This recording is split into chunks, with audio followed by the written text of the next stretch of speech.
আমাদের বোনেরা আজকে স্টেজে বসে নাচে, আর আমাদের বোনের বাবারা ওই স্টেজের মধ্যে বসে বলে আমার মেয়ে খুব সুন্দর করে নাচতেছে। এরকম দৃশ্য দেখার আগে আমাদের মৌত হয় ভালো ছিল, এরকম দৃশ্য দেখার আগে আমাদের মৌত হওয়া ভালো ছিল।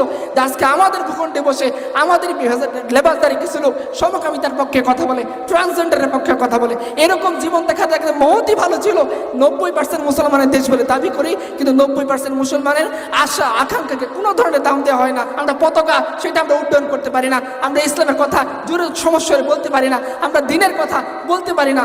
এই জীবন, এই দিন, এই ঈমান এরকম ভূখণ্ড দিয়ে আমরা কি করবো আমাদেরকে বলেন? আজকে আমাদের কোথায় আমাদের দাম আছে আমাকে একটু বলেন। না শিক্ষা ক্ষেত্রে আমাদের কথা শোনা হয়, না সংস্কৃতির ক্ষেত্রে আমাদের কথা শোনা হয়, না মিডিয়া আমাদের কথা শোনা হয়, না ওয়াজের ময়দানে ভালো ভালো হুজুরদেরকে কথা বলতে দেওয়া হয়, না মসজিদের মেম্বার হুজুরদেরকে কথা বলতে দেওয়া হয়। এই যে একটা জীবন, এই জীবন দিয়ে আমরা কি করবো ভাই? আমরা বলি 90% মুসলমানের দেশ, বলি 92% মুসলমানের দেশ, কিন্তু 92% মুসলমানদের মধ্যে প্রায় 40%, 50%, 60% যে সেকুলার হয়ে গেছে, এই কথা আজকে আর কেউ বলতে চায় না।